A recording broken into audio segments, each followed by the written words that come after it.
안녕하세요. 캔들피그의 이런저런 시간입니다. 2023년 올해도 항상 건강하시고 새해 복 많이 받으시길 바라겠습니다. 연초에 맞는 이야기를 좀 해야 하는데 그건 좀 뒤로 미루고 매주 월요일 계속하고 있던 무역 이야기 흐름 끊기면 안 되니까 그대로 한번 이어가 보겠습니다. 오늘은 세계 무역의 흐름하고 관련된 이야기 네 번째 시간인데요. 2차 대전 이후부터 시작된 가트 체제, 1995년부터 시작된 WTO 체제, 그리고 그 기간 미중 무역전쟁이 왜 일어났는지까지 이전 영상에서 다뤘는데요. 자, 오늘은 2020년 초에 터진 코로나 팬데믹 때부터 이야기를 해보겠습니다. 한 번 더 상기시켜 드릴 내용이 있는데, 첫 번째 영상에서 이야기했지만 지금 제가 이렇게 무역 이야기를 하는 목적이 있습니다. 지금 8개월 연속, 아니 이번에 12월 거 나왔으니까 9개월 연속 무역 적자가 나고 있고 적자 폭도 사상 최대 규모입니다. 그럼에도 불구하고 앞으로 전망이 더 어두울 정도로 무역 환경과 지금 상황이 굉장히 안 좋은데요. 우리나라가 내수 주도가 아닌 수출 주도로 돈 벌어먹고 사는 나라인 만큼 지금 이 부분에 관심을 가져야 합니다. 내 직장, 내 일자리, 내 사업체 전부 직접적으로 연결되는 굉장히 중요한 부분이죠. 주가 떨어지는 그런 거하고는 비교가 안 될 정도로 파장이 큰 겁니다. 근데 무역 관련 주제로 영상을 만들어 보면 앞으로 만들기 싫어질 만큼 진짜 안 보고 관심도 없습니다. 뭐 아니라는 분들도 있겠지만 그건 불특정 다수를 상대로 영상을 만드는 제가 더 잘 알겠죠. 어쨌든 앞으로 무역 관련 기사라든지 현황을 다룰 일이 지금보다 많아질 텐데 관심도 없는 이야기 계속하기 저도 힘들고 그렇다고 안 다룰 수는 없고 해서 저 나름대로 무역과 관련된 내용을 이야기하듯이 좀 흥미롭게 풀면 관심도 좀 늘고 큰 흐름을 이해하고 뉴스 접하면 몰입도를 좀 높일 수 있을 것 같아서 그래서 지금 이렇게 이야기를 하는 겁니다.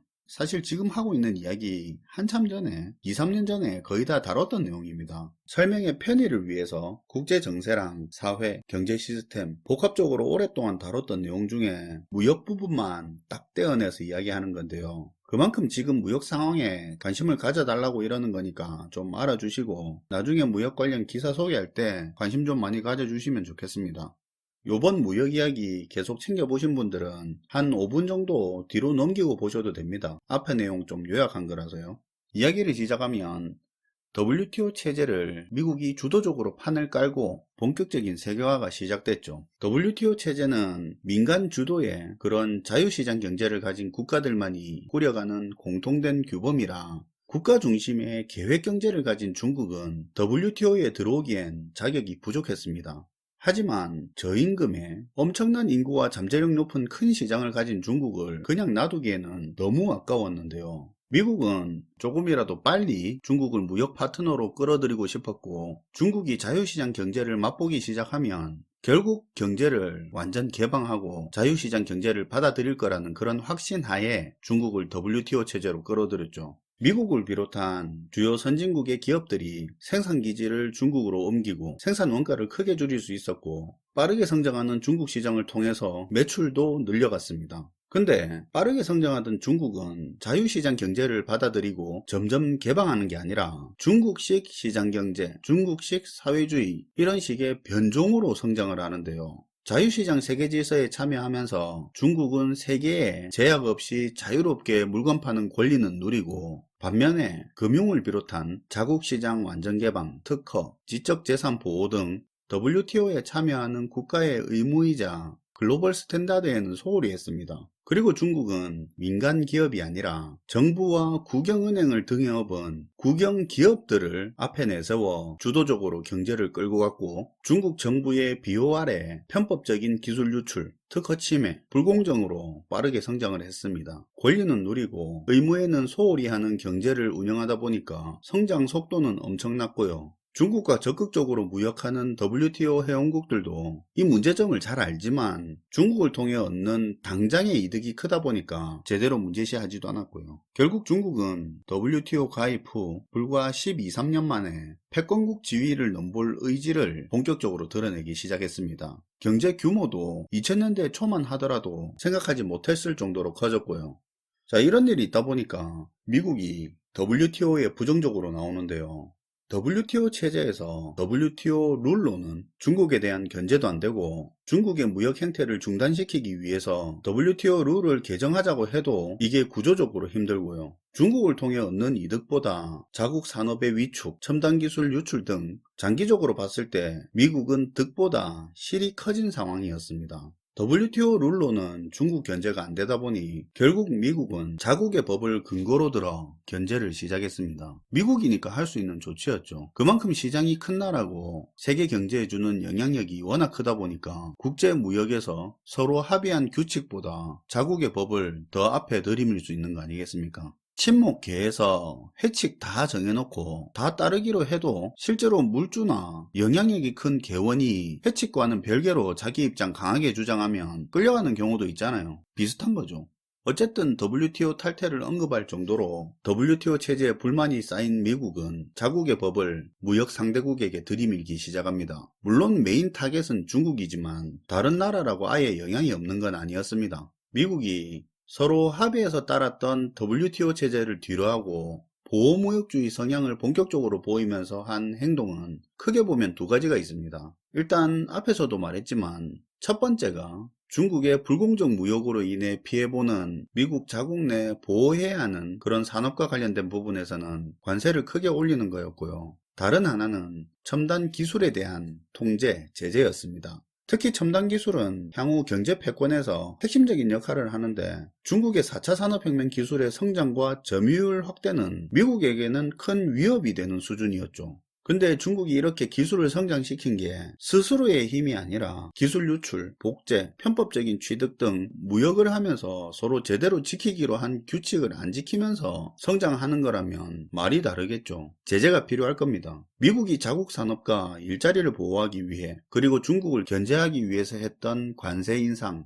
중국에 대한 첨단기술 제재 등의 조치는 철저히 세계화에 위배되고 보호무역 성격을 띠죠. 이미 세계화의 한계가 시작된 겁니다. 여기서부터 세계 균열에 본격적인 문제가 생기는데요. 일단 관세 인상 문제. 기본적으로 가장 영향이 큰 건 미국의 수출량이 가장 많은 중국이 맞기는 한데 이게 중국만의 문제는 아니었습니다. 미국 정부가 중국이라는 특정 국가를 지목해서 했다기보다는 미국 자국 법을 바탕으로 조치를 한 거기 때문에 여러 나라가 이 관세 인상 조치에 타격을 받았습니다. 대표적으로 철강 관련 부분이 있었는데 거기에는 관세를 인상하거나 무역 상대국 수출 물량을 제한하는 물량 쿼터제가 포함되어 있었습니다. 그 법을 들고 나와서 행동을 한 거죠. 중국뿐만 아니라 우리나라, 일본, EU 등등의 국가들도 타격을 받았습니다. 나중에는 완화시켜 주긴 했습니다.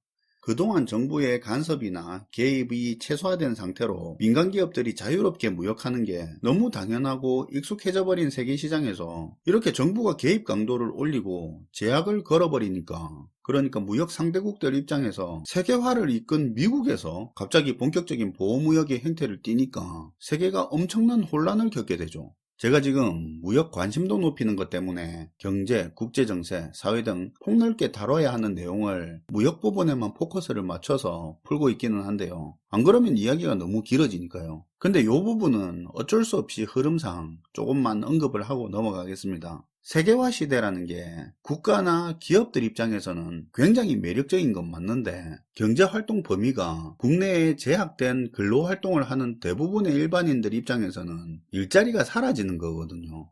선진국을 중심으로 예를 들자면 고학력의 인력이 필요한 부가가치 높은 일자리는 국내에 남겨두고 인건비 비중 크고 마진 적은 생산 같은 일은 해외 저임금 국가로 보내버리잖아요. 이게 뭐가 문제냐 하면 학력이 높지 않은 사람들도 안정되게 일할 수 있는 좋은 일자리가 사라진다는 겁니다. 대표적으로 대기업 생산직 일자리 같은 거 있잖아요. 그건 고학력이 아닌 일반 서민들도 제법 안정되게 살아갈 수 있는 좋은 일자리거든요. 이런 일자리들이 중국이나 동남아, 동유럽 등으로 다 옮겨져 가버리고 그 떠난 공장만큼 일자리가 사라지는 겁니다. 그럼 일반인들 기준에서는 세계화는 안 좋은 거네? 그렇게 생각할 수도 있는데 물론 혜택도 받죠. 세계가 분업 구조로 가장 싸게 물건 만들어질 수 있는 구조가 세계화니까 물건값이 안 오르고 싸진 건 혜택을 본 겁니다. 대신 세계화로 인해서 고학력이 아닌 사람들이 누릴 수 있었던 좋은 일자리들은 저임금 국가로 다 빠져나가 버리고 그나마 국내에 남은 일자리에 거기에 저임금 국가 노동자들이 또 들어와서 파이를 나눠 먹는 거죠. 재화와 서비스, 노동 이런 게 자유롭게 교류된다는 이 세계화라는 게 효율과 양극화라는 두 얼굴을 가지고 있다는 걸 잘 기억하고 있어야 됩니다. 자, 아무튼 미국은 세계화 이전까지만 해도 명실상부한 제조업 강국이었고 그 덕에 고학력이 아니라도 큰 회사 생산직 같은 좋은 일자리에 근무하면서 나름 괜찮은 생활 수준을 유지했습니다. 특히 미국 동부의 5대5 연안 공업지대는 한때 미국의 심장이었고 엄청난 일자리를 만들어냈습니다. 하지만 미국 자동차 산업 쇠퇴와 세계화 흐름에 휩쓸려서 제조 공장들이 다 떠나고 녹슨지대라는 러스트벨트라는 별명이 붙어버렸죠. 거기에 있던 사람들 상당수가 일자리를 잃고 백수나 저급한 일자리에 근무하는 사람들이 많습니다. 세계화에 명과 암이 있다면 어두운 부분의 상징 같은 지역이 러스트벨트입니다. 기본적으로 경쟁이 세계화니 뭐니 그런 거 몰라도 미국 서민들은 이런 생각을 할 겁니다. 회사들이 외국에 공장 그만 짓고 그냥 우리나라에서 공장 세워서 제품 생산하면 안 되나? 그러면 일자리도 생기고 좋을 건데. 그리고 우리 세금 가지고 우리한테 써줬으면 좋겠다. 왜 우리 세금 가지고 남의 나라 지켜주는데 돈 쓰고 난리냐고 그런 불만을 가질 수는 있잖아요. 그런데 불만이 있으면 뭐합니까? 가면 갈수록 세계화 기간 동안 상황은 더 안 좋아졌죠. 그런데 이런 상황에서 정치권이 자국 산업과 일자리를 지킨다고 수입품에 관세 올리고 국내 기업에 힘 실어주고 외국 기업들한테 미국에서 물건 팔고 싶으면 미국에 공장 세우고 일자리 만들어라 이런 식으로 나온다면 세계화, 자유무역은 위축되겠지만 당장 미국의 자국 국민들은 얼마나 좋아하겠습니까? 실제로 극에 달한 이런 불만에 베팅한 미국의 정치권은 큰 지지를 얻었습니다. 지금까지와는 다른 세계화를 거스르는 형태의 자국 우선주의, 보호무역 색채를 띠니까 정치권이 이제야 국민들 생각해주는구나 하면서 미국인들은 열광을 했습니다. 그리고 이 분위기는 미국의 보수, 진보 정치 진영에 상관없이 반드시 채택을 해야 하는 정치의 큰 흐름이 되었던 거죠. 서로 구사하는 전략이 다를 뿐 큰 차원에서 자국 우선주의, 득이 안 되는 남의 나라 일에 개입 안 하기는 미국의 기본이 된 겁니다. 아무튼 이런 미국이 2018년쯤부터 미중 무역전쟁과 함께 본격적으로 자국 우선주의 흐름에 가속도를 올리는데요. 근데 당시에 미국은 과격하고 돌발적이기까지 할 정도로 자국 우선주의를 급진적으로 추진하다 보니까 여기저기 세계에 균열이 생기는데요. 우방국하고도 외교적으로 미국은 사사건건 마찰이 발생하게 만들기도 하고 진행하던 일들이 교착 상태에 빠지기도 했습니다. 특히 이때 미국의 최고 동맹이라고 할 수 있는 EU하고도 불화가 생기기도 했었죠. 이것 말고도 또 문제가 더 있었는데요. 반도체 기술 등 중국의 첨단 기술 분야 제재 문제입니다. 이건 미국이 혼자서 할 수 있는 부분은 아닌데요. 미국 혼자서 제재해봐야 미국 기술을 활용하는 무역 상대국이 중국하고 거래를 해버리면 기술이나 제품이 중국으로 들어가고 기술 제재의 의미도 없죠. 미국 입장에서는 철저하게 다른 나라들과 연합해서 진행을 해야 하는 부분입니다. 근데 무슨 문제가 있겠습니까? 미국은 자기 나라 산업 보호한다고 관세 올리고 각종 하이테크 기술의 상당 부분을 점유하고 있는 나라가 미국이니까 자기들을 위해서 중국을 고립시키고 기술 패권을 지키려고 하는 거 아닙니까? 그러니까 그들에게는 피해가 있더라도 중국을 꼭 견제해야 할 이유가 있는 겁니다. 그런데 유럽, 한국, 일본 등 우방국들마저도 관세 인상이나 수출 쿼터제로 미국의 보호무역의 피해를 입는 마당에, 물론 가장 큰 피해를 입는 건 중국이지만 어쨌거나 피해를 입고 있는 마당에 거기다 대고 중국 기술 제재에 동참하라고 하니까 어떤 반응을 보이겠습니까? 중국 문제 있는 거 우리도 다 알고 있다. 근데 우리가 중국 시장을 잃어가면서까지 우리가 왜 그래야 되는데? 그리고 그렇게 하면 우리가 얻을 수 있는 게 뭔데? 이 말이 안 나오는 게 이상하죠. 코로나 팬데믹 직전까지 미국 내에 자국 우선주의 열풍에 호응하던 미국 정부는 필요 이상의 급진적인 모습을 보이면서 세계의 관계도 함께 균열이 가기 시작했습니다. 코로나 팬데믹 직전까지 세계 무역 상황은 미국의 급진적인 보호무역 기조 방향 전환으로 그로 인한 당황, 분노, 이합 집산의 반복이었습니다. 그러던 와중에 코로나가 터지죠. 관세를 올리고 무역 규제를 늘리면서 보호무역 바람이 점점 불던 곳에 플러스 알파로 문제가 하나 더 터집니다. 뭘까요? 지금은 너무 익숙한 말, 바로 공급망 위기인데요. 공급망 위기는 우크라이나 전쟁이 아니라 코로나 때문에 먼저 등장했죠. 세계화의 핵심은 분업입니다.